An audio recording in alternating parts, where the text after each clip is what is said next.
All right. Let's take care of. Had to make sure that was fine. Oh, that's the washer. I was wondering what that sound was. Never mind. Okay. Let's instead get started on this because we gotta talk. I don't even know why I got loud for that, but I guess I got the energy tonight. Well, it makes sense. I'm rested. Not like the last few days. Oh, the last few days have been painful. Oh, the last few days have been absolutely painful. All right. So, should be fine.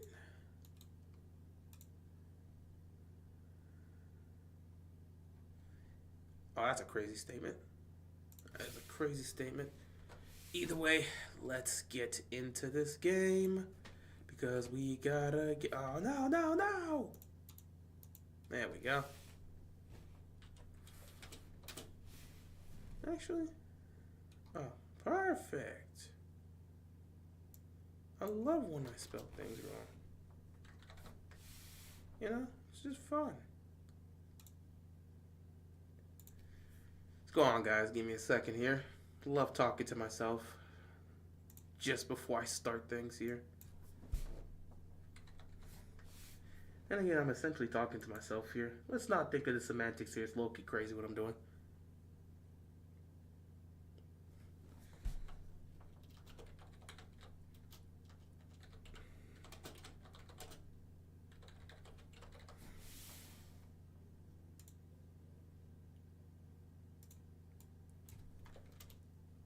Oh. Oh, okay. That was not what I needed to do. Either way, we're good. We're good. We're good. We're good. Okay. I think everything's good. Almost shut down the stream by accident, pressed the wrong button, and nearly just packed up my entire stream for the night. But we are good. So yeah, let's get into this. Wait. I think I have one thing I want to pull up that I want to look at before we start this. Oh man, the last preseason game before the NBA season starts. I think Miami starts off with Orlando.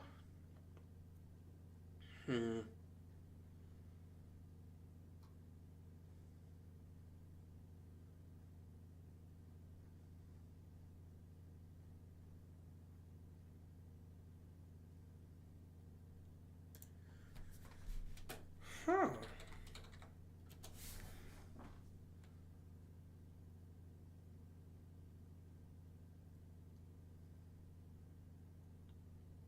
I could have sworn I'd seen something here. There's one thing I'm trying to see. There we go. Alright. That's what I was looking for. Okay, so let's get it going. Ladies and gentlemen, boys and girls, children of all ages, Ravens flock, what is going on, everybody? Hope you guys are enjoying your day.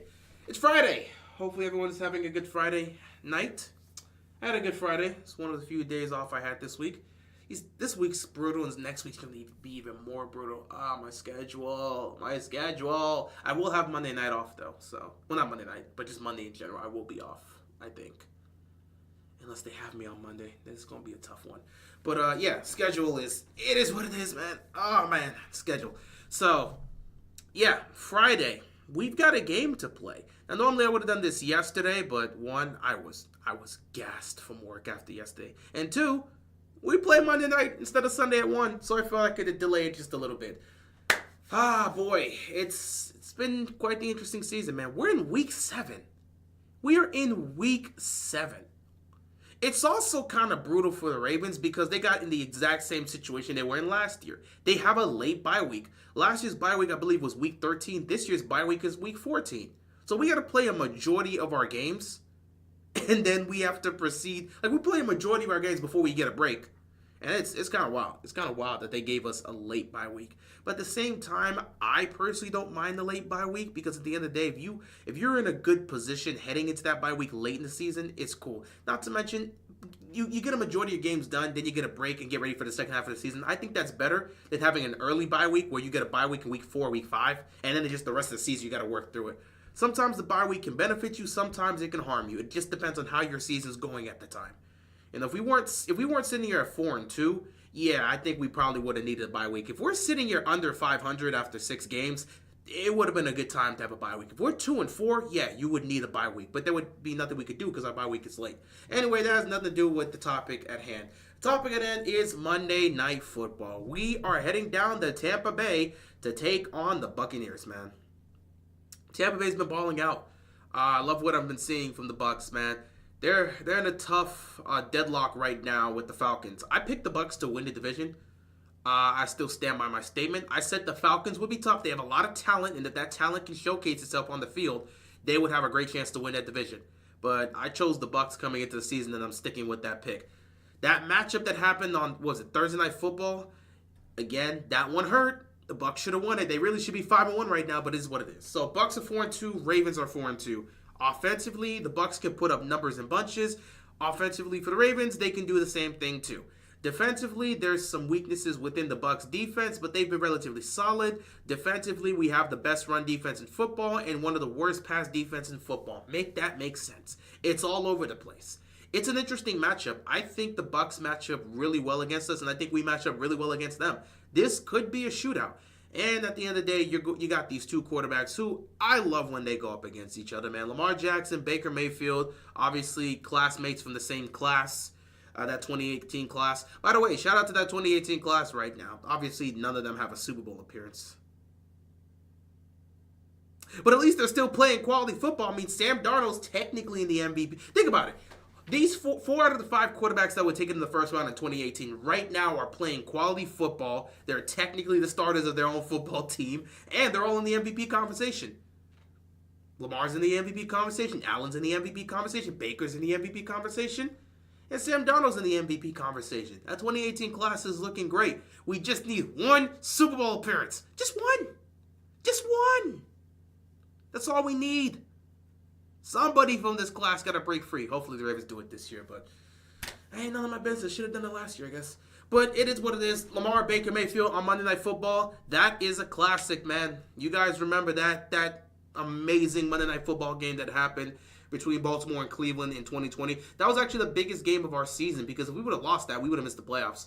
Go back and check in 2020. We finished the season 11-5, but the AFC was so competitive that year that had we had not won that game and we would have been 10-6 on the season, we wouldn't have made the playoffs. We really needed to run the table, and it came down to that game. The Browns were playing their best football in the Baker Mayfield era. They really looked to be a juggernaut. They were 9-3 at that time. I think we were 7-5. We came in and our season was on the line there. We didn't know it at the time, but our season was on the line there. And if we didn't respond and win that game, we probably missed the playoffs in 2020. But at the end of the day, we got it done. Obviously, Lamar going into the locker room for cramps. We're not going to speak on that. Him coming back out, putting the cape on, being Superman on 4th down, hitting Hollywood Brown for the touchdown. It was just a movie, man. It was an entire movie to see that. And beating Cleveland was just huge, man. It was huge. We swept them that year. We got to the playoffs 11-5. We went all the way to the divisional round, lost to the Bills. We put up 3 points of offense. Lamar got knocked down the third quarter, didn't play the fourth. And Tyler Huntley came in and did nothing, basically. But yeah, that was a game that was important. But the point of the matter is, when Lamar and Baker Mayfield meet up on primetime, it usually means sparks. It usually means entertainment. And I'm hoping that's exactly what we're going to get here. Now, there hasn't been any changes to the schedule. According to Harbaugh, they're still on for that game in Tampa Bay on Monday night. Obviously, due to the hurricanes that are happening in Florida, people, obviously would question whether or not they're going to have a game there, whether or not they should have a game there. But it seems like nothing's going to change in the schedule. Hopefully, it's not a situation, especially where they are in Tampa Bay, where the stadium is. I don't know the situation out there for the most part, but hopefully it is fine there. And I am sending my thoughts and prayers to anyone that was affected, or anyone that may have lost their lives due to the hurricane. It's definitely unfortunate what's happening there, man. These elements, man. There's nothing you can do about that, There's nothing you can do about that. You just hope the people that are there were able to get to safety in time, and the people that were unfortunately stuck, you just pray for them. But yeah, according to Harbaugh, there's not going to be any changes, so there will be a game that is played there on Monday night. So we do have to get into that game. Um, Man, this is actually interesting because obviously you've got Lamar Jackson and Baker Mayfield. Both of them are in the MVP conversation this year. Baker's been having a hell of a season. He may end up putting up his best statistical season of his career, and he's playing great football. And he has this Bucs team rolling at 4-2 right now. They're looking great. They're fighting with the Falcons to take the NFC South, so that's going to be a battle. Their second matchup in Tampa Bay is going to be very interesting. We'll see how that goes. But they're flying high right now, and offensively, man, they have been incredibly explosive. The same can be said for the Ravens. They started off 0-2 in the season. They've started off 0-2 in the season. Losing to the Chiefs on Thursday Night Football, the season opener, and then losing to the Raiders after blowing a 10-point lead. You start 0-2, everybody's panicking, thinking this is about to be it. Ravens going to miss the playoffs. And then the Ravens proceed to win 4 straight games. They're 4-2, tied for first place in the AFC North with the Steelers. And they seem to be back because they've figured out what they want to do. Their offense is also explosive. They can put points on the board. In terms of points that have been scored this season between these two teams, the Buccaneers have scored a total of 178 points. The Ravens have scored a total of 177 points. So clearly, these are two high-octane offenses that can score the ball at a high level. And we may see that we may see that Monday night. Because when you take a look at the defenses for both these sides, the defenses haven't been the best. I think overall the Bucs defense has been solid, but they do not do a good job against the pass. We saw Kirk Cousins carved them up for 500 yards. Their pass defense is very suspect.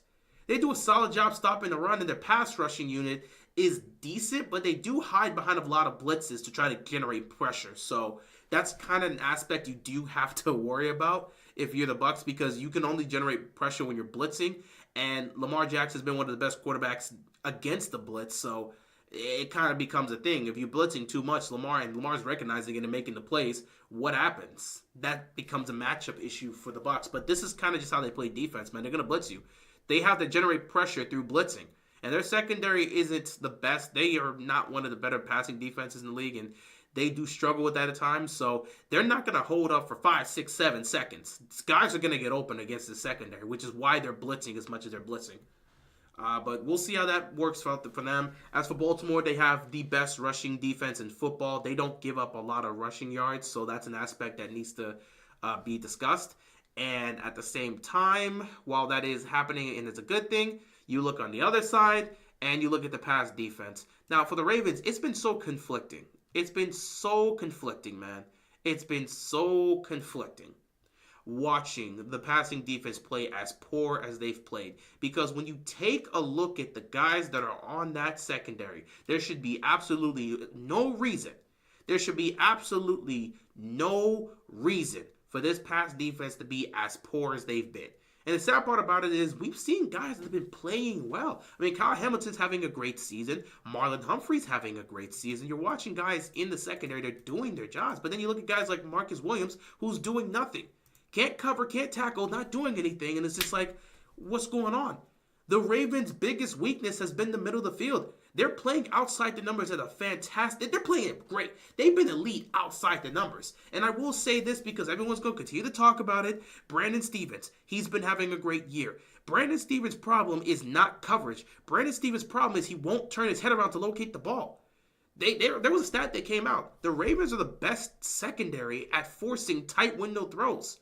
So they're not giving up anything easy. The problem is, while they are forcing these tight window throws are also going for completions. And a big part of that is because we're watching Brandon Stephens play tight coverage against these top-tier receivers, be right there with them, playing good defense, but because he's not turning his head around to locate the football, receivers just catching it right on his head. So, there's nothing you can do about it. If he's not going to turn around, that's just going to be a play. This guy in Brandon Stephens is playing great. But if he can turn his head around, half the completions that's happened to him this season would not be happening. He's got to turn his head around. He has to. Brandon Stephens needs to turn around to locate the ball. Marlon Humphrey's been playing great. He's having a Pro Bowl type year. We're watching the rookie Nate Wiggins. He's getting better every week. He's playing well. He's looking solid. The corners are doing their job. Kyle Hamilton's been great, been one of the best safeties in football. The problem is Kyle Hamilton can't be everywhere. And because the secondary is struggling, especially with the safeties in the Marcus Williams, in an Eddie Jackson, because they're struggling, you can't really utilize Kyle Hamilton the way you were utilizing him last year at a consistent rate. And because you can't do that, guess who's the odd man out that gets stuck? Roquan Smith. The middle of the field has been easy money. It's been free eats for defenders. The middle of the field has been free eats. They're not even trying to throw outside the numbers on a consistent basis. Why try that when I can just keep killing you underneath over the middle of the field? It's been a consistent thing. And guess what? There's a reason why I'm bringing that up. Because you're going up against an offense that has Chris Evans. It's not Chris Evans, Jesus. That has Mike Evans and Chris Godwin. I'm sorry, I don't even know what I was talking about. That has Mike Evans and Chris Godwin. I was about to say Mike Godwin. I had to stop myself. But you've got Evans and you've got Godwin. Those guys are made men. Those guys are top tier. Godwin is one of the top tier receivers in the league. One of the top tier receivers in the league. And Evans is arguably the most underrated receiver of his generation. You look at his numbers, his production, he's going to the Hall of Fame. I don't know how you don't go in the Hall of Fame with a resume like Mike Evans. He's going to the Hall. So you've got to deal with Evans. You've got to deal with Godwin. That is going to be a problem. Evans plays on the outside, and they like to utilize Godwin in the slot, and they like to utilize him in space in the middle of the field. So when you got a situation like Baltimore, where they can't cover the middle of the field and it's getting exploited, guess what's going to happen? You're going to get beat over and over and over and over again. And that's kind of the situation we've been seeing all season. So the secondary is going to have to do a better job in being able to protect the middle of the field. But yeah, Evans and Godwin, man, those are two guys you have to be careful for. You know, if they both go off, you don't have a chance, man. But if one of them is getting shut down, the other is going to go off. We saw that last week where Mike Evans was really they were emphasizing the focus on Mike Evans, so Chris Godwin was going off. That's kind of the aspect that has to be focused on. At the same time, the Bucs do have some running game here. They are able to run the ball relatively effectively. They had this guy, Sean Tucker, last week that was just running the hell out of the football all over the Saints defense. They also had another guy in Bucky Irvin who was he was running the ball well. Either way, the Saints, not the Saints, the Bucs are able to generate a run, and we saw that last week against the Saints. Now, thankfully, you have the best run defense in football, so that is a matchup that does favor you. Unless you have a legitimate top back, I don't know if you're going to be able to effectively and consistently run the ball against this Ravens front seven. I don't know about that. But air the ball out against this secondary, you absolutely can do that.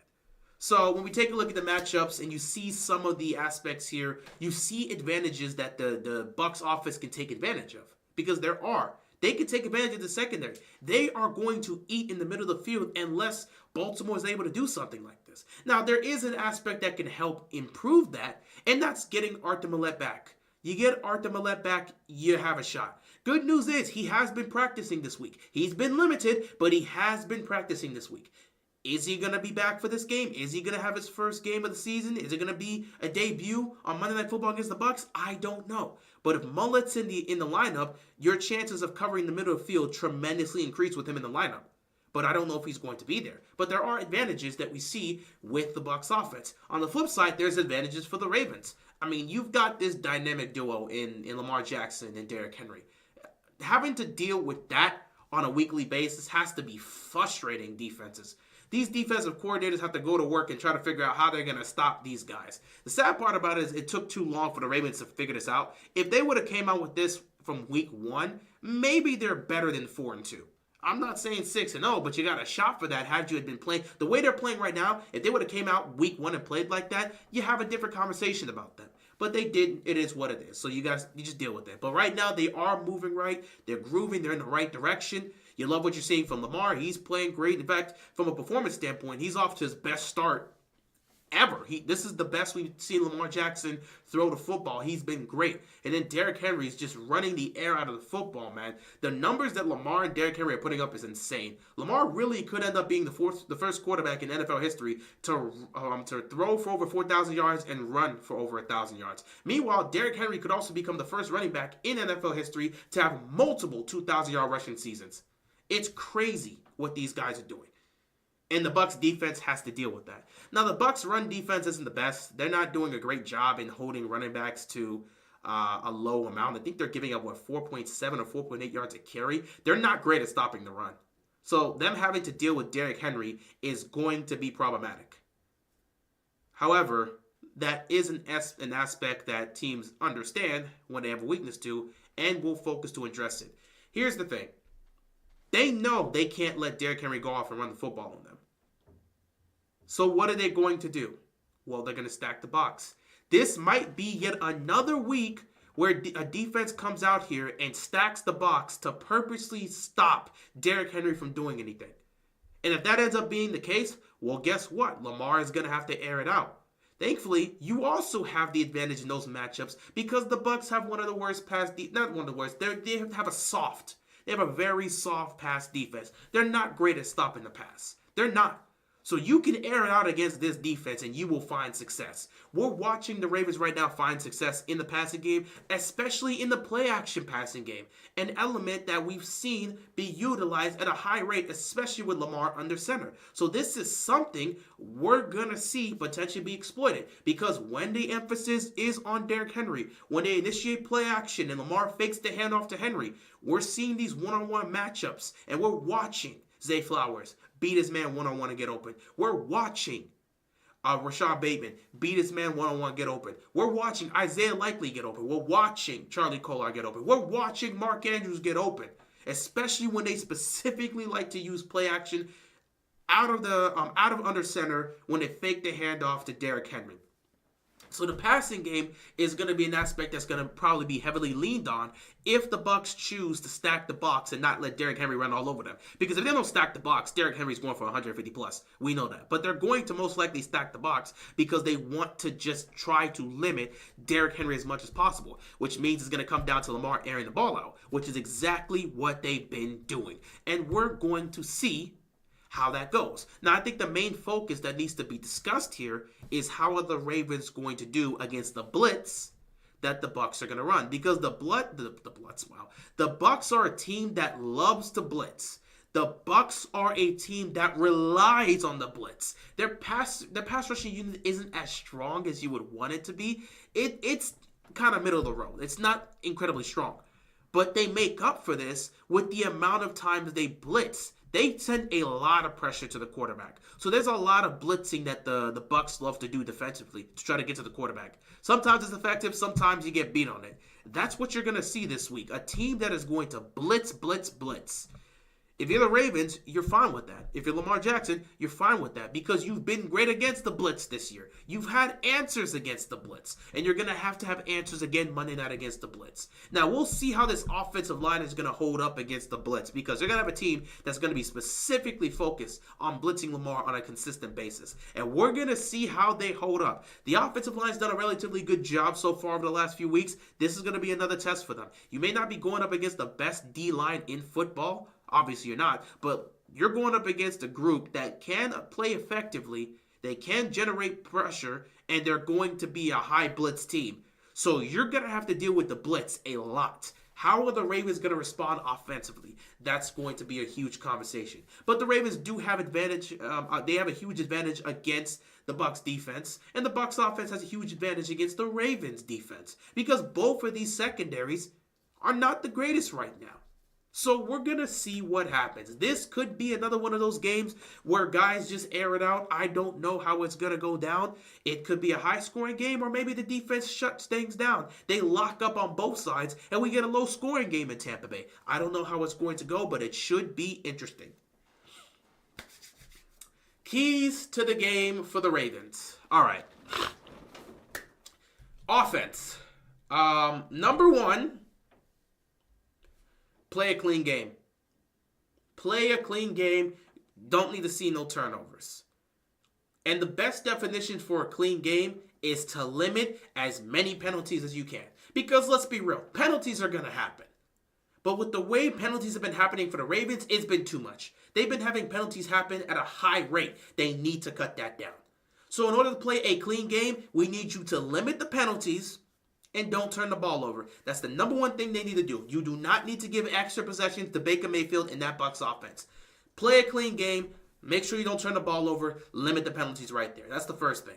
Number 2, this may be a game where you're going to have to get your receivers involved very early. Similar to last week versus the Commanders. In that first half, you saw the passing game be the emphasis. You saw them look to get the passing game going. Zay Flowers had his career high in the first half of that game against the Commanders last week. Why? Because they chose to load up the box, stop the run, and make Lamar and the offense pass. And they did, and they got carved up doing so. The Bucs might try that exact same thing here. So I think this might be a game where you try to get the passing game going early on. You try to get these receivers involved early on. You put the ball in the hands of Zay Flowers. You put the ball in the hands of Rashad Bateman. You put the ball in the hands of Isaiah Likely. You put the ball in the hands of Mark Andrews. You put the ball in the hands of your playmakers, and you let them go make plays. I think that has to be one of the main things they do. Because if they respond by stacking the box, you've got to be prepared in the passing game, especially because the Bucs are going to blitz you. Now, if they choose not to load the box, you just hand it off to the king and let him go dominate. But if they're going to load the box, which is what we're expecting, and they're going to blitz while loading the box, you have to be prepared. That's why you have to initiate the passing game early on. Get these guys involved early on, put the ball in their hands, let them go make plays early on, and you'll be able to be put in a position where you're going to take control of this game. Because you will be able to move down the field, and you will be able to put points on the board. But we'll have to wait and see. So, number 1, play a clean game. Number 2, establish the passing game early on. Number 3, and this is the most important one, offensive line needs to hold up. The Bucs blitz at a high rate. This O-line is going to have to hold up if Lamar's going to be able to make plays down the field. You have to give him time to throw. So if this offensive line is not doing their job and they're not giving Lamar time to throw, you can't do anything with that. So that has to be one of the major things. The offensive line must hold up. They must hold up. That's more important than anything else I've said about the offense. That's even more important than playing a clean game, even though we want that to. They have to hold up. Because if you're giving Lamar no chance to throw the ball, you're not going to win this game. And then last but not least, for the most part, you try to establish Derrick Henry the way you're able to. You establish him here in certain key moments of the game. They're going to look to take him out. They're going to stack the box. This is what teams are doing to you now. They don't want Derrick Henry running for 150-plus yards against them. They're going to stack the box.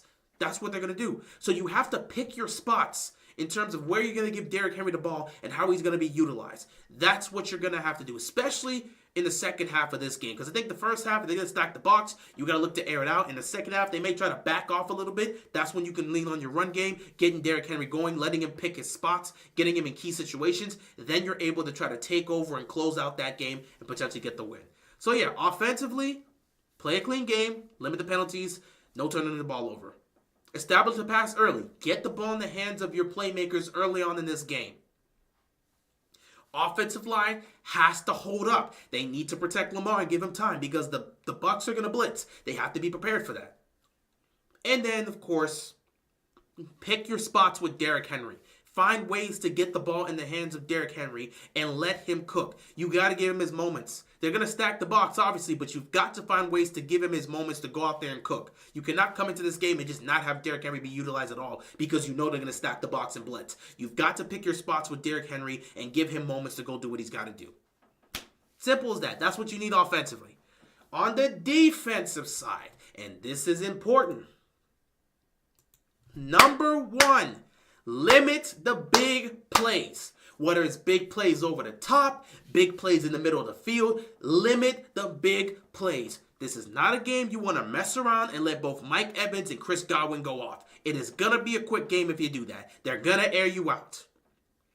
You need this defense to step up and limit the big plays. Limit them. Limit the big plays. Do not let Mike Evans and Chris Godwin beat you. You've got to limit the plays. That's number 1. Number two, you must force Baker Mayfield to make mistakes. Baker Mayfield was having a crazy game last week. Just an absolute crazy game last week against the Saints. He threw for 4 touchdowns, but also threw for 3 interceptions. So he's going to give you opportunities. He's going to give you a chance. He's going to have moments where he's going to turn the ball over. You've got to find a way to create those turnovers. And this is important because the Ravens have not been creating those turnovers. They were doing it last year at a high rate. This year, they're not doing it at a high rate. And it's not because they haven't had their moments, but because when the moment is here, they're not doing anything with it. The amount of drop interceptions we've seen throughout this team through the first 6 games is criminal. They're not catching the ball. The defense is getting opportunities to force turnovers, to get picks, and they're not getting them. The ball is hitting them in the head or it's coming towards their direction. They're just not making the play to catch it. The defense has to take advantage of this. You've got to create turnovers. So that's my second thing. My third thing, you've got to stop the run. You've got to stop the run. Do not give them another avenue to hurt you. Take away the run game, make them one-dimensional, put in the hands of Baker Mayfield, and at that point, you can focus on Baker and the passing game in terms of trying to limit them. You got to make them one-dimensional. You've got to make them one-dimensional. So that's my third thing. And last but not least, you have to be able to generate pressure on Baker Mayfield. If you're able to make them one-dimensional, then generating pressure has to be the immediate response. Because if you generate pressure, you're going to force Baker Mayfield to make mistakes. And if you're able to capitalize on those mistakes, you can get the ball back to the offense and allow them to go out there and make the plays they need to make. That's what you need to see. So, keys of the defense. Limit the big plays. Create turnovers. Put the pressure on Baker Mayfield. Stop the run. Those are your 4 things defensively. If the Ravens can do what I have said offensively and defensively, they will be able to win this game in Tampa Bay. They'll be able to go to 5-2 on the season, and everybody will be talking about how the Ravens are one of the top tier contenders to go to the Super Bowl and how they're ready and yada, yada, yada. Meanwhile, we're going to ignore that and we're just going to keep it pushing. But if you're able to handle business here, you go to 5-2, and then next week, you've got another divisional matchup. The second divisional matchup of the season against the Cleveland Browns. Browns are having back-to-back divisional games. They get to take on the Bengals. They get to take on the Bengals this week. I believe we're going to Cleveland next week. Let me see. I want to see if we're going to Cleveland. So they may have back-to-back, because I know the Browns are at home. The Browns are at home against the Bucs, not against the Bucs, against the Bengals, whereas we're on the road against the Bucs. I think we have back-to-back road games. But let me check that. Yeah, the Browns, they host the Bengals this week, so Cincinnati's coming there, and then they host us. They have 3 straight home games against the Bengals, Ravens, and Chargers. All right, that's not fun.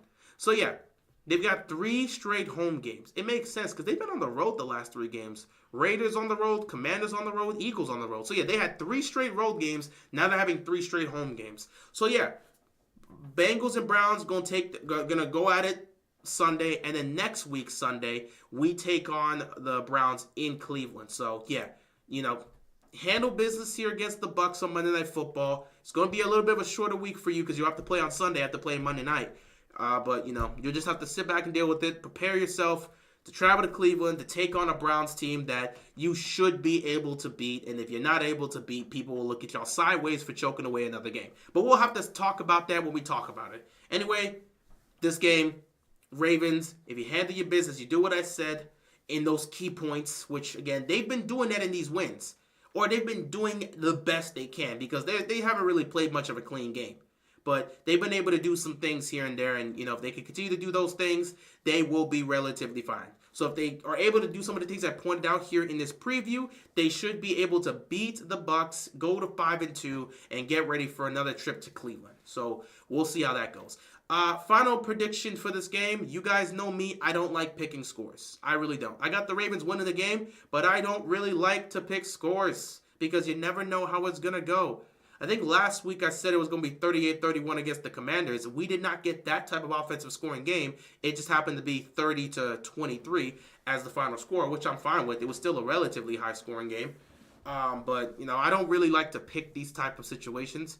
But with these two offenses that could put up points in bunches, and there's literally a 1 point differential between these two teams, I think it could be a high-scoring game. The Bucs have a lot of great weapons to utilize, and they're a team that could put up points in bunches. We have a lot of weapons to utilize, and we could put up points in bunches. It just depends on which defense is able to show up and consistently make plays in key situations to make stops to get the ball back to their offense. So I don't really like making score predictions, but if I guess I have to, I'll give it to the Ravens 31-24, something like that. Or, better yet, I'll add a field goal here. I'll add a little bit more points. Let's say 34-28 Ravens. It's a 6-point victory. I think it's relatively close between the two teams. They'll battle it out. 34-16. Ravens get the victory. They go to 5-2, and then they prepare for a matchup against the Cleveland Browns. Not gonna lie, I'm hopeful the Browns can beat the Bengals. Can you imagine the Bengals losing to the Browns at this point? That would make them 2-5, which is what I'm hoping for, because obviously in 3 weeks we take on the Bengals, and the Bengals have a chance to be 5-4 by the time we meet up. Because after the Buccaneers, we got the Browns, we got the Broncos, and then the Bengals come to Baltimore for Thursday Night Football. So hopefully, we're able to take advantage of that by putting them down, and hopefully the Browns actually do beat the Bengals, because if the Bengals are under 500 by the time they come to Baltimore, that will give the Ravens a great chance. If they lose one more game and they're sitting here at 5 losses on the season, Baltimore handing them a 6th loss would be great, because they still got a bunch of other divisional games. But we'll have to see for the most part. Anyway, guys, that's pretty much all I have to say for the Week 7 preview. I'll take a look at some of these comments, and we'll probably just wrap it up here for the most part. But, yeah. That's pretty much what I have to say here. Take a look at some of the comments here. What's going on, Jay? What's going on to Nicholas? Saints should cancel their franchise. Yeah, they put up a poor performance in front of Drew Brees. That was crazy. Hope you're getting warm. It's freezing cold where I'm from. Yeah, it's getting cold over here. It's Baltimore. Well, it's not even Baltimore. It's just Maryland in general. I don't live in Baltimore, but it always gets cold around Baltimore. It always gets cold around the state of Maryland around this time, and it definitely is getting cold out there.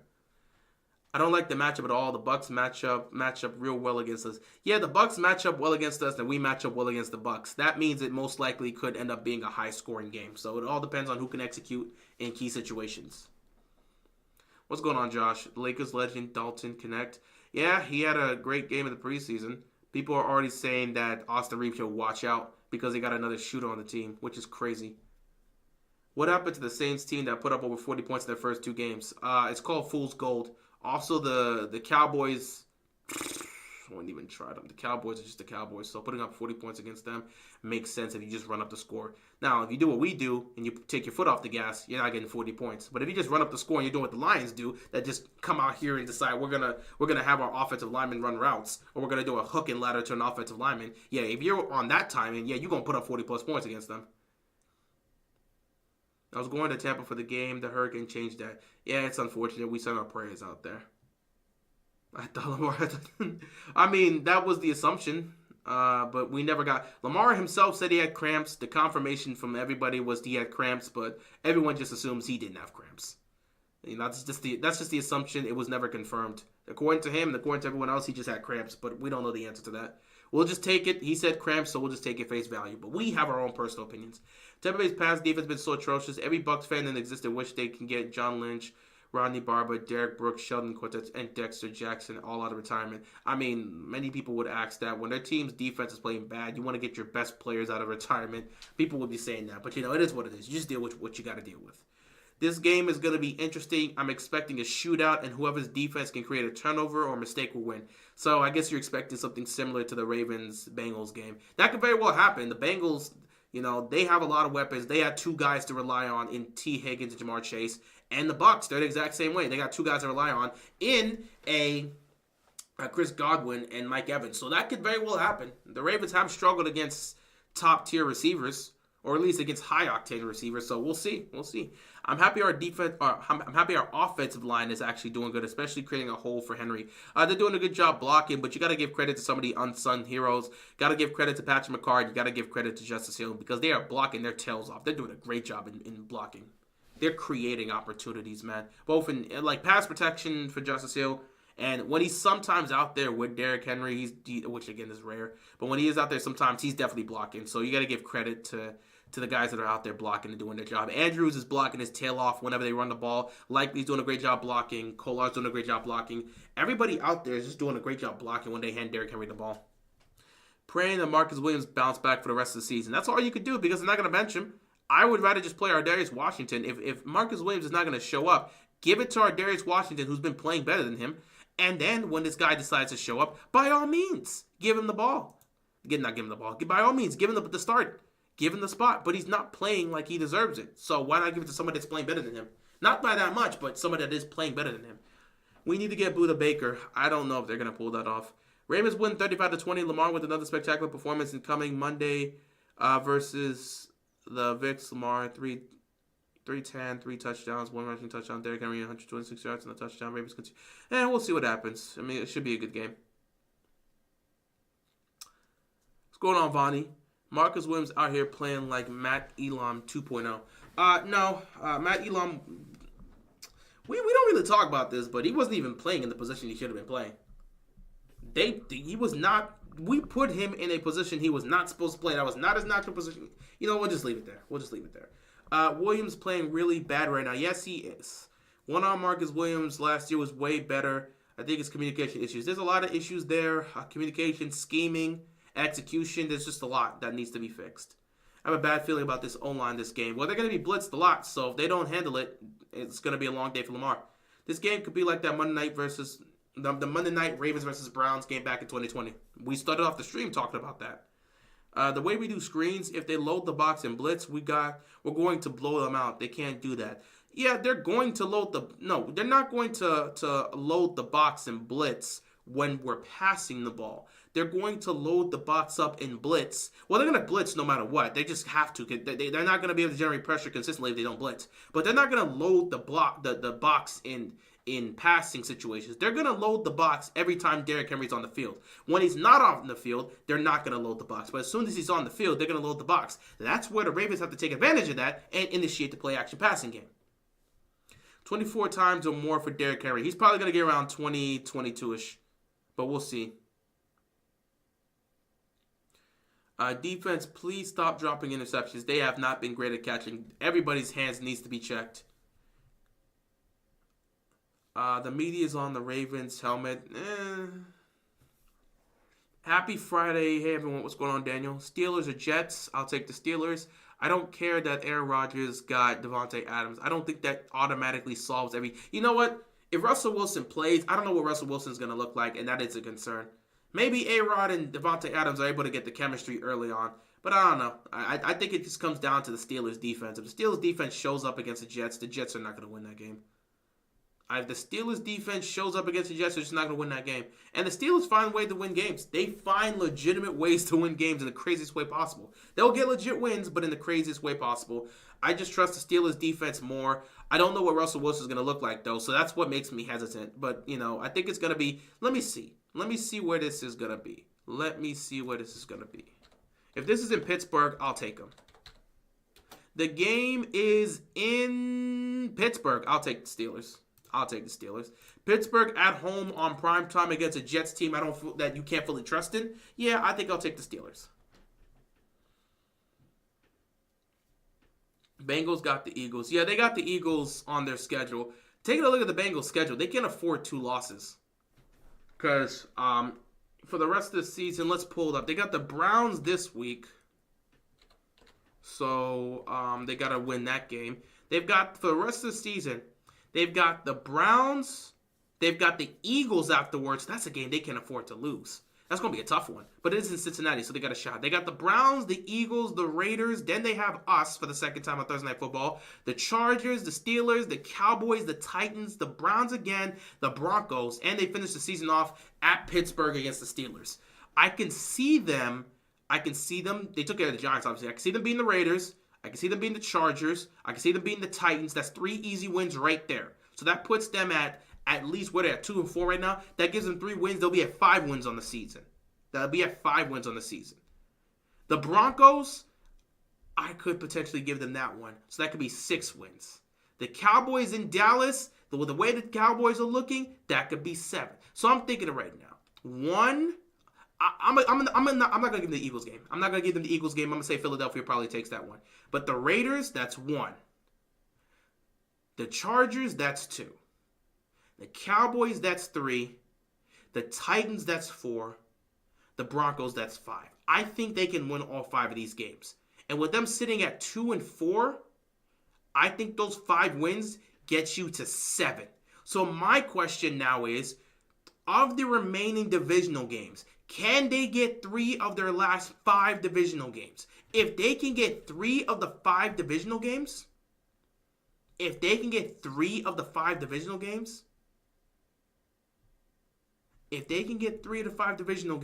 that puts them at 10 wins. With the way the AFC's looked, I think it's possible Cincinnati can sneak in at 10 and 7. So they got to win they have to win at least 5 of their final 6 non-divisional games. And then with the divisional games, they got to win at least 3 of those. So I think it comes down to that. So if they lose against Cleveland, that's 2 losses already in the division. If they match up with Baltimore round 2 in Baltimore and lose, that's 3 losses in the division. They better win the remaining 3. They better sweep Pittsburgh and beat that one game against Cleveland because they need at least 3 divisional matchups. I think they'll beat everybody except the Eagles. Every non-divisional game except the Eagles, I think the Bengals can beat. Because the Bengals are not going to stop. With Saquon Barkley there, I don't think they can stop the run. And then you're telling me they got to do... Listen, they were not doing a great job in dealing with our guys deal with our guys in Zay Flowers and Rashad Bateman. You're telling me they're going to deal with Devontae Smith and A.J. Brown? No. I think the Eagles can win that game. As long as the Eagles don't do anything dumb. So I think the Eagles game is the only game I could see the Bengals losing. But every one of those other games, I think they can get. And if they win all those games except the Eagles game, that gives them at least 5 wins. That puts them at 7 wins on the season. You win 3 of your divisional games, that puts you at 10 and 7. They can make the playoffs at 10 and 7. Anything below 10 and 7, I would have serious concerns. So if all of a sudden they walk into Baltimore and they are under 500, that's when you need to have a concern for the most part. Actually, then again, they're 2 and 4.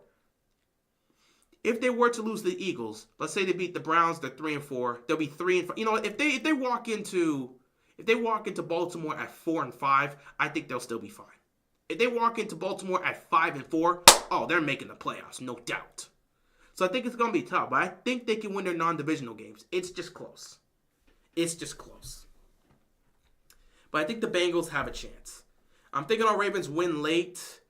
This would be like deja vu, the Cincinnati game, but Baker Mayfield probably throws a pick this game. Baker Mayfield probably turns the ball over multiple times. He's going to have multiple touchdowns, but he's got multiple turnovers potentially. Stop being cowards, guys. The O-line has been balling for almost a month now. You give them credit, but you also have to be objective and showcase a level of clarity and understand that they have been low-key running specific schemes that does technically hide some of the weaknesses on the right side of the field. The offensive line has never had an issue on the left side. Whether you had Voorhees there or whether you have Makari there now, the left side of the offensive line was never really an issue. We've complained about the right side, and that's been mostly Fa'alele. So that's kind of just been the thing.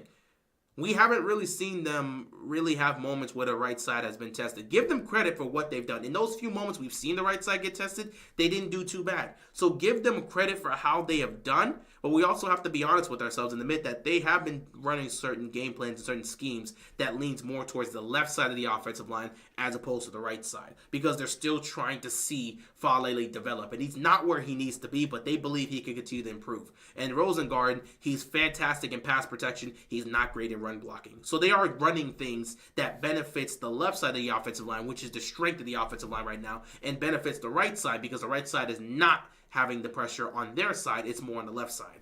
So, yeah, the offensive line has been playing well and solid, give them the credit, but they're also running schemes that help benefits them. Not to mention, they're having extra blockers out there. Yeah, you're running a lot of these play action sets where you're doing 12 personnel. You got 2 tight ends out there, and at times you'll have Ricard out there as an extra blocker. At times when Derrick Henry's not out there in passing situations, you'll have Patrick Ricard out there as an extra blocker, but you'll also have Justice Hill out there. So they're doing a lot to try to hold up. It's not like the offensive line is just out there by themselves. It's 5 guys and then nobody else is just blocking. They're running extra protection for a reason, especially on the right side. I don't know why, but I think this is the game the secondary gets. I mean, we'll see. If this is the game they're going to get their crap together, we'll see. We will see. So what if this defense comes to play Monday and shuts down all that Bucs offense? Then they're going to get high credit for shutting the Bucs offense down. If they hold them to like 10 points, they'll get praised the way they got praised for beating the Bills. The Cowboys beat the Steelers. You can't trust the Cowboys. You never know. And the Jets are desperate. The Jets are winning. I mean, the Jets can be as desperate as they want to be. They were desperate last week because they were desperate last week against the Bills and felt they needed to win that to get themselves an early advantage in the AFC East. They lost that game. They were so desperate that they immediately pulled that trade off for Davante Adams. So last week they were desperate and they lost. Just because you're desperate does not mean you win a football game. I mean, you can be as desperate as you want. That doesn't guarantee you're going to win the damn game. There are plenty of teams that are desperate to win, and they still go out there and lose. It is what it is. There are teams that are desperate to win because their season's on the line, and they still lose those games, and they end up missing the playoffs. That's just sports. That's just football. So the Jets can be as desperate as they want to be. That doesn't mean they're going to win this game in Pittsburgh. So we'll see. And yeah, the Cowboys did beat the Steelers. Steelers pretty much handed them the game. So you can sit back and say, hey, there's a chance that, the Steelers hands the game to the Jets by making mistakes offensively, especially with Russell Wilson, and you don't know how he's going to look. So, yeah, it's possible. But again, this game's in Pittsburgh. I trust the Pittsburgh's defense more than I trust anything the offense is going to give me from the Jets. Even with Davante Adams there, I don't trust the play calling. I don't trust the offensive line. And they have been poor in execution on first and second down. They've also been poor in late game situations. Just because you add a wide receiver one, an all-pro wide receiver, mind you, that does not mean all those issues you had offensively just magically disappears. He's not an eraser that just magically fixes all the issues. He doesn't fix the penalties. He doesn't fix the play calling. He doesn't fix the poor offensive line play.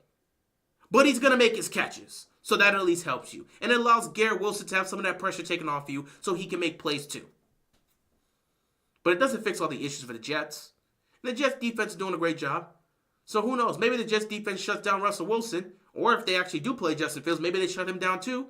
And then you don't have to worry about the offense being great for the Jets. Who knows?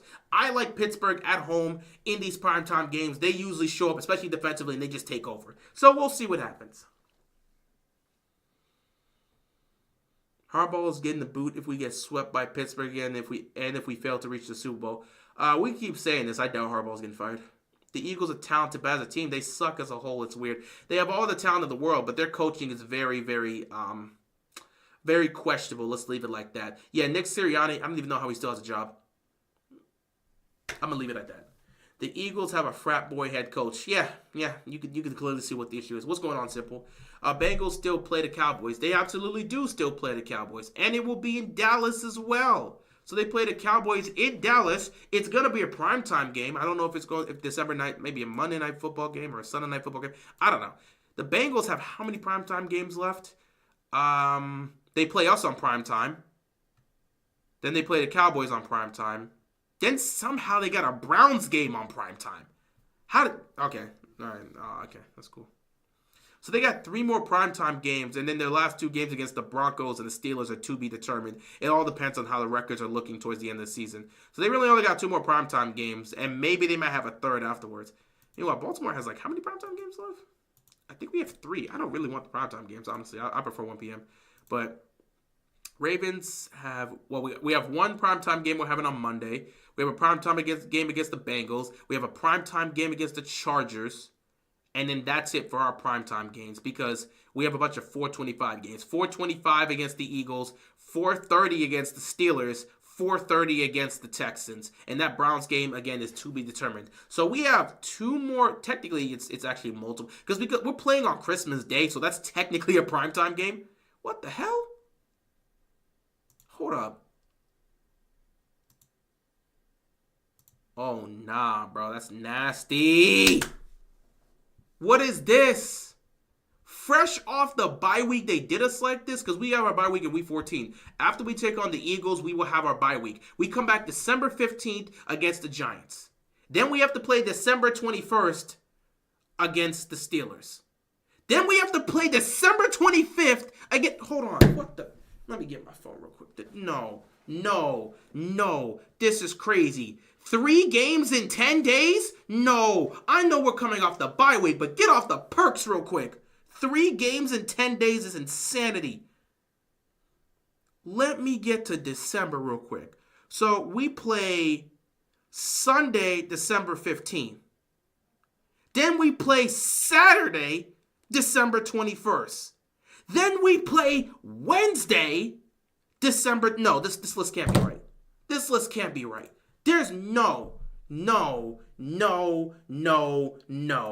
me go look at ESPN or something like that.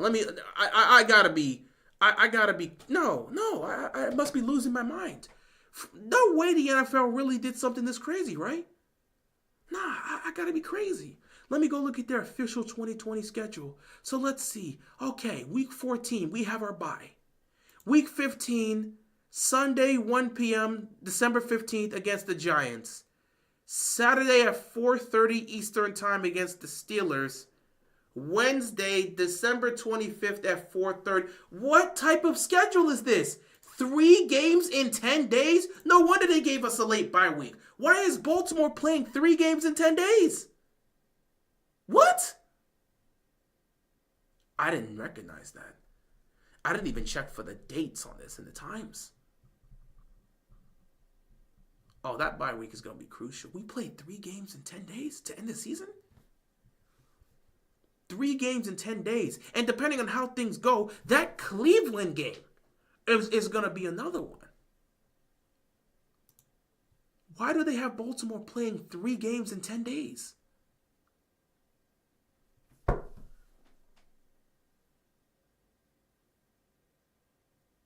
But why are we playing 3 games in 10 days? Jay, it's not about that. It's the fact that we first have to play Sunday, then we're playing Saturday, then we're playing Wednesday. That is 3 games in 10 days. We play the 15th, the 21st, and then the 25th. Saturday to Wednesday is not that bad. That's a short week. But why are we playing 3 games in 10 days? That don't make sense to me. That's crazy. We play week 15, fresh off the bye week. They made our bye week 14 after the Eagles game. Week 15, we play the Giants Sunday, December 15th at 1 p.m. We then play the Pittsburgh Steelers Saturday, December 21st. 6 days later, we play the Pittsburgh Steelers. 4:30 p.m. Eastern Time. 4 days after that, we're taking on the Texans. So we're essentially playing 3 games in 10 days. That's crazy. That's crazy. That's something we're going to have to bring up when we get on our bye week, we're going to have to talk about that. Because the NFL is screwing us over here. The NFL is screwing. I get the Ravens. When the Ravens are hot and you got Lamar Jackson as your quarterback, they want to see you guys shine on prime time. And the fact that we got to the AFC Championship game last year is the reason we have this schedule this year. But why are we playing 3 games in 10 days? You're telling me we did you couldn't have figured out how to not have us play on the 21st and then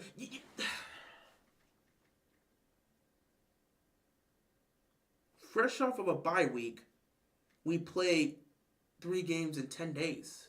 And then we have our final game against the Browns to end the season off. But the fact that we play 3 games in 10 days, we play Sunday, then Saturday, then Wednesday.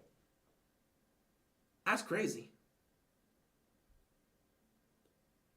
That's crazy.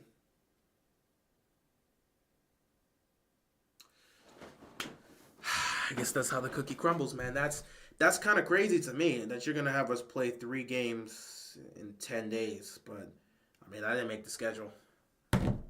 3 football games in 10 days, that's crazy. You play 2 games in 10 days, that's fine. But 3 in 10? You give them a 6-day stretch and then a 4-day stretch? And the worst part is I'm pretty sure these are road games.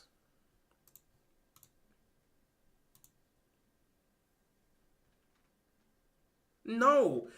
Okay, 2 of them are road games. So off the bye week, we're at New York for the Giants game. We come home against Pittsburgh, and then we go on the road at Houston for the Texans game.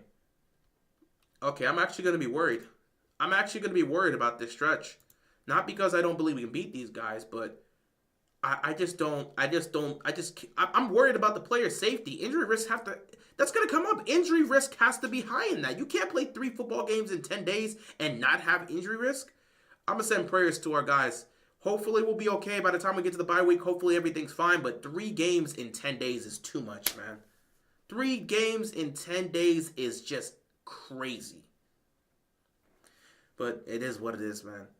How much longer until Baltimore pulls away in the division? It depends on how much. It depends on what the Steelers do. If the Steelers keep winning football games, they're going to be neck and neck with the Ravens. So the Ravens have to keep winning, and they got to hope the Steelers start losing games. Hope Cleveland beats Cincy just for the laughs. A lot of people are hoping that. To the NFL's credit, Saturday, yeah, that one is it's not that bad, but it's just 10 days. 3 games in 10 days is crazy. Imagine if the Bengals and the Browns both split with wins. No playoffs for Bengals. Yeah, they have to sweep the Bengals have to sweep the Browns. They need to sweep the Browns and potentially sweep the Steelers.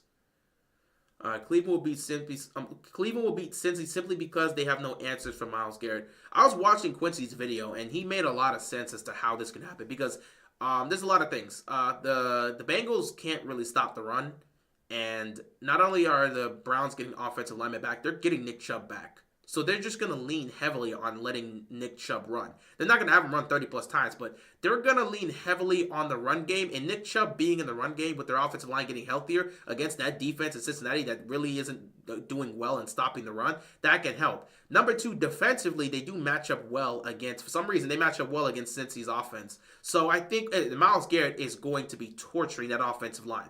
The Bengals' offensive line has never been able to do a good job in stopping Myles Garrett. I don't think they're going to do a good job on Sunday. So defensively, they're going to have opportunities to get to Joe Burrow. Offensively, they're going to rely on Nick Chubb and let him run the ball. Or at least they should.